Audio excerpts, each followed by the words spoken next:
Dan untuk membahas seperti apa komunikasi para pejabat di pemerintahan Prabowo Gibran, telah hadir bersama kami pakar komunikasi politik Muhammad Syaifullah.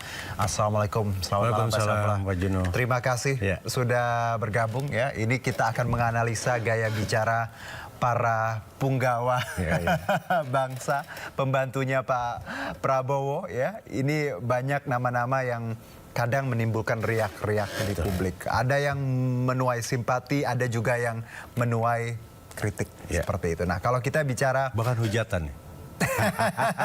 ada LPG, ada gas betul, ya. Nah, kalau mungkin kita lihat gini Pak Syaifullah bahwa presiden dan pembantunya. Kadang yang sering ditampilkan adalah ketika ada satu kebijakan pembantunya menyampaikan ke masyarakat, menerapkan, lalu dikritik, lalu presiden meralat seperti itu ya. Jadi yang jadi tafsir publik gini, berarti komunikasi antara pemimpin dan pembantu ini nggak jalan. Apakah Anda melihat bahwa ada indikasi seperti itu? Atau malah sebenarnya ya mungkin pandangan beberapa orang, ini settingan nih biar someone nanti hadir sebagai hero. Anda melihatnya seperti apa? Untuk singkatnya saya melihat langsung dari yang terakhir ya, statement Juno ya. Ini jangan dari saya dong Pak. Oke lanjut Pak. Ya, jadi boleh. Sangat wajar ketika banyak orang menilai ini sebagai sebuah settingan. Pertama kita lihat gini ya, kita lihat 1 tahun pemerintahan Prabowo yang muncul ke permukaan itu bukan kritik atau bukan penilaian atau bukan assessment terhadap program-programnya. Tapi yang muncul adalah assessment, bahkan penilaian terhadap kinerja kabinet, khususnya para menterinya, termasuk Pak Juno dan point of view di sini kan. Oke, apakah ini settingan? Jadi saya melihat gini ya. Pertama, problem komunikasi ini bermula dari besar atau beratnya kabinet, Pak Juno. Kabinet besar ini terdiri dari berbagai macam unsur, khususnya unsur-unsur dari partai politik. Dan ini sudah diduga dari awal. Kalau pada rejim sebelumnya kegaduhan atau hiruk-pikuk komunikasi politik itu terjadi di DPR, dari awal sudah diduga akan terjadi hiruk-pikuk itu tidak di DPR, tapi di kabinet, dan itulah yang terjadi sekarang. Gitu. Nah, lalu apakah ini kemudian settingan? Dengan sangat menyesal saya harus bilang, rasanya ini settingan dan ini terus berulang. Misalnya begini, ada 4 program yang harusnya dievaluasi dong. Ada 4 program unggulan. Selama 1 tahun ini 4 program unggulan, ada yang disebut dengan cek kesehatan gratis atau CKG, terus kemudian ada MBG, terus kemudian ada food estate, terus kemudian juga ada sekolah rakyat atau sekolah Garuda. Pertanyaan saya, apakah publik melihat itu? Menilai itu? Ada beberapa lembaga polling menilai, dan itu semuanya nilainya itu tidak ada yang tinggi, sedang.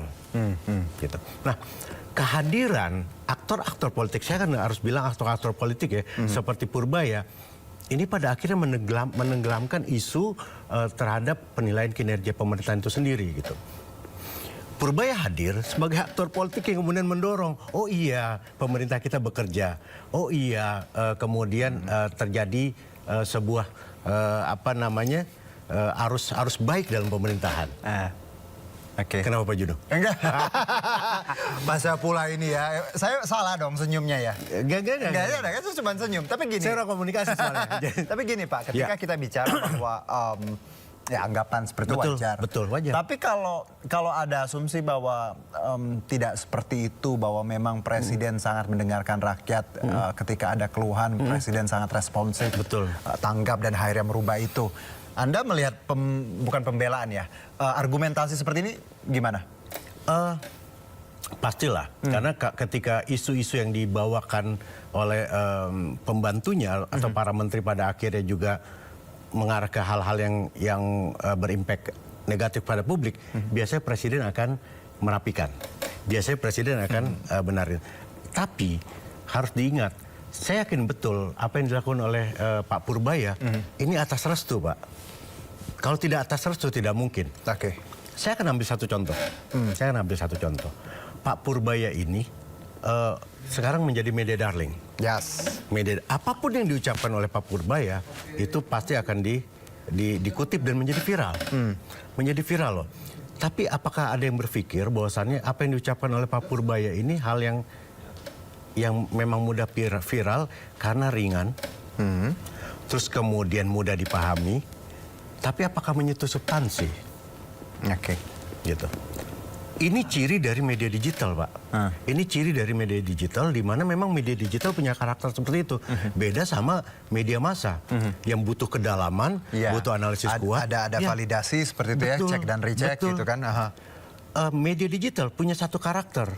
Salah satu karakter itu tadi pasti punya kebaruan, tapi ringan, mudah dipahami, gitu loh.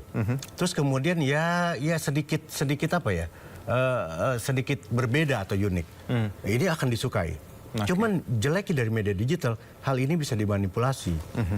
Algoritma bisa dimanipulasi, Pak. Oke. Jadi sebenarnya apa yang ditampilkan saat ini, misalnya Pak Purbaya bicara kebijakan yang dikeluarkan, Anda menyebutkan bahwa itu pasti sudah direstui, Pak Prabowo, sudah diizinkan. Dan ini kalimat ini saya juga bisa mengambil benang merah ya, karena Pak Purbaya sendiri bilang kan beliau hanya takut sama Pak Prabowo, hanya mengikuti presiden seperti itu, yang lain saya tidak peduli, dia bilang. Berarti dengan kata lain mengamini bahwa sebenarnya apapun yang dilakukan Purbaya saat ini adalah atas restu Prabowo.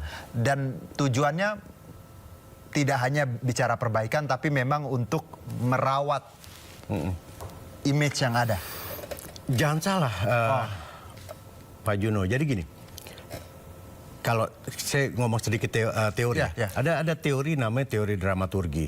Teori dramaturgi termasuk termasuk panggung termasuk politik. Itu menganggap bahwasannya dunia ini adalah panggung, panggung pementasan. Panggung sandiwara.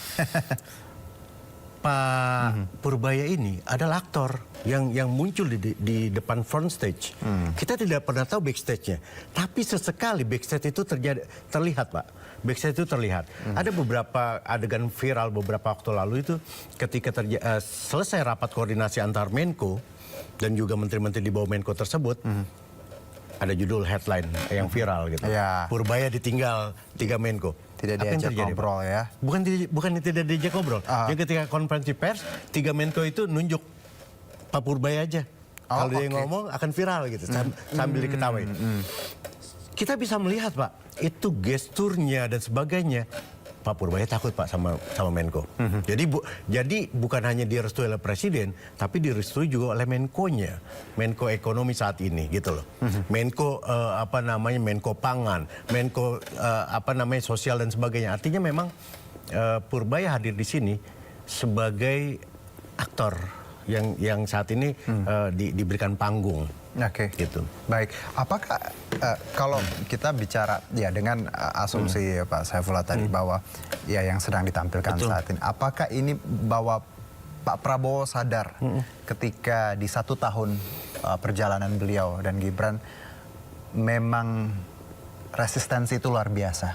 Akhirnya beliau langsung, let's say di early stage sudah tancap gas untuk merubah semua resistensi dan membuat masyarakat lebih dekat lagi dan trust lagi seperti itu. Itu pasti ya. 1 tahun ya kasarnya Mas Juni pengen ngomongan 1 tahun belum kelihatan apa-apanya, tapi tetap gitu ingin mendapat legitimasi publik dan kepercayaan publik, ya itu pasti. Jadi kan di sini dalam panggung politik itu ya harus di front stage harus kelihatan. Sekali lagi yang saya bilang tadi, kekuatan sosial media ini juga membantu bagaimana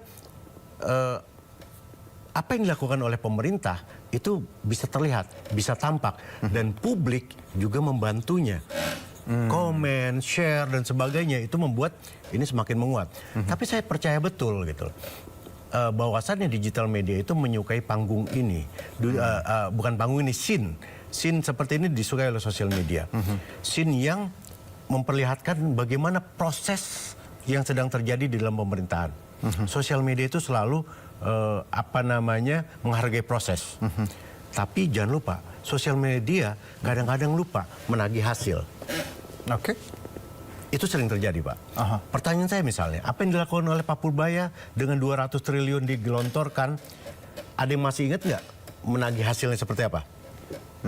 Tapi ketika proses itu berlangsung, semua euforia, bertepuk tangan bahwasannya ini sebuah sebuah mazhab berbeda dengan Menteri Keuangan sebelumnya. dan sangat masuk akal. Logis dong 200 triliun daripada diendapkan lebih baik turun. Oke. Gitu. Tapi Pak Saifullah, saya coba menangkap gini. Kita kan punya perspektif wajar dong, Betul, beda. betul. Pak Saifullah seperti itu, saya seperti ini, atau mungkin masyarakat juga punya hal yang sama. Tapi ketika nada-nada seperti ini dihadirkan di ruang publik bahwa beliau baik itu tadi beberapa orang memang sengaja ditampilkan dengan tujuan tadi untuk memperbaiki komunikasi dan juga memoles lah ya, apa yang sedang terjadi. Apakah tidak terlalu jauh kita berpikir bahwa sebenarnya nggak gitu kok, misalnya ada yang bilang ini nih terlalu, masyarakat tuh serba salah, dikasih yang baik dibilang ini gitu, dia dikasih yang jelek juga. Anda melihat bahwa ada loh yang melihat bahwa Pak Prabowo dan pembantunya surveinya juga tinggi loh. Nah, itu Survei gimana? yang dilakukan oleh BPS atau lembaga Ya, independen? lembaga independen yang kita lihat. Kalau saya melihat begini ya, memang sampai saat ini kalau raport untuk tingkat stabilitas itu memang harus kita akuin baik ya. Oke. Gitu. Tapi kan kita bicara komunikasi politik, Pak Juno. Ketika bicara komunikasi politik, kita juga harus akui gitu. Sebaiknya tidak boleh ada beda persepsi dalam satu lembaga yang sama, yaitu lembaga eksekutif. Buat apa ada PCO? Gitu. PCO perannya kemana selama ini gitu loh.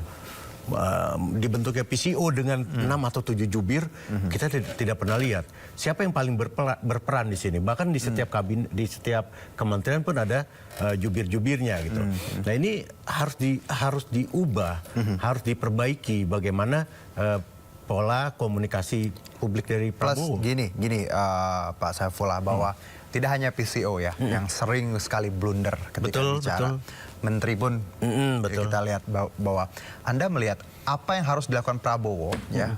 Mungkin gini, saya melihat Pak Presiden ya, saya selalu melihat ya mungkin ya ingin banyak lebih positif melihat. Betul. Jadi I'm trying not to be very negative or bitter, walaupun ada hal-hal yang membuat saya seperti itu. Tapi saya masih yakin bahwa Presiden punya tujuan yang baik. Pasti. Tapi ketika kita bicara pembantunya yang sering membuat gaduh, ya, apakah menurut Anda Presiden harusnya menegur, memecat, atau hanya tadi membiarkan saja? Karena ini jadi bumerang menurut Anda.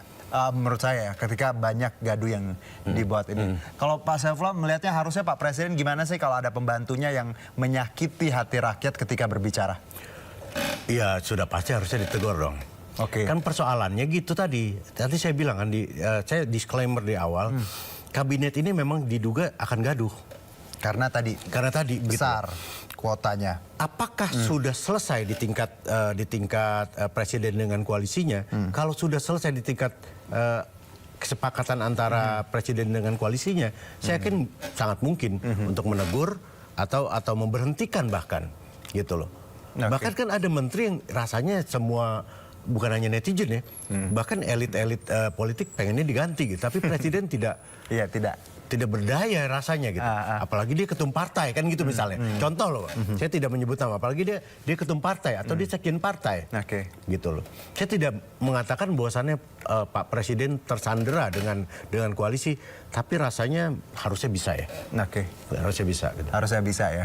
Beliau punya tadi hak prerogatif plus presiden. Betul. Ya. Walaupun memang ada koalisi, tapi beliau harusnya punya power yang lebih tinggi lagi untuk mengotak-atik sesuatu yang mungkin dianggap kurang pas.